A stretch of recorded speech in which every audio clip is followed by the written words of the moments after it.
လာပါရှင် Rose တွေမှာထပ်မကြိုဆိုလိုက်ပါရှင်ဒီတစ်ခေါက်ပြိုင်မှာတော့ရှေ့တော့ငါချိုးမကြီးကကျိုးစလုံးကိုရတယ်မကြိုက်ဘူးအဲ့လိုမျိုးကျိုးစလုံးအသားမျိုးချိုးမတို့လက်စကလေးပြိုင်ပါမယ်ရှင်ကျိုးစလုံးအသားမျိုးသူ့အသားလေးဒီတိုင်းပဲဆွဲတာအသားအရန်ဟိုမှာကောင်းပါအစင်စွာလည်းမဟုတ်ချစ်စရာလေးမဟုတ်ညလုံး easy ပဲအရောင်လေးနော်ချိုးမပြည့်တော့ဒီနားမှာရေသားလေးမှာအလိမ့်လေးတို့ ready ပဲမှာတို့ရေလင်းလေးနေတာအရန်ရောမှာခတ်တယ်လက်ဟမ်းမိတ်လေးပါနော်မှာ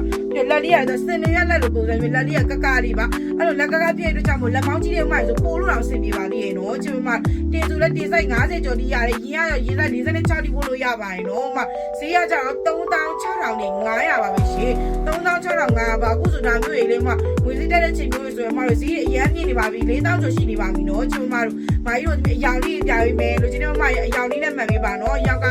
3ယောက်ရှိပါမယ်ရှင်ဒီမှာတော့အယောင်လေးပြပေးပါမယ်ဒီမှာပါအယောင်လေးပြပေးပါမယ်ရှင်ဒီမှာလေးကိုဝတ်တဲ့အယောင်လေးကကြောင့်အနက်ရောင်ကာလာလိုင်းလေးပါရှင်ကာလာလိုင်းအနက်လေးပါဒါလေးကကြောင့်အဖြူရောင်ကာလာလိုင်းလေးပါရှင်ချစ်စရာလေးမမတို့ပေပိန်လေးကလေးစားဝတ်လို့ရပါတယ်ရှင်ပေါင်ကြီး100လောက်လေးစားဝတ်ပါဒါလေးကကြောင့်ငှက်ခါရောင်လေးပါရှင်ငှက်ခါလေးပါအရှိ55ရှိပါတယ်နော်မမလိုချင်တဲ့ချစ်မလေးဒါညီမလေးရဲ့စီပြီးမှာကိုလိုချင်တဲ့အယောင်လေးနဲ့တူတူမှန်ပြီးတော့မှာလို့ရပါပြီနော်ချစ်မကြီးပြီးတော့မှရအထူးကျေးဇူးတင်ရှိပါတယ်ရှင်တတပါ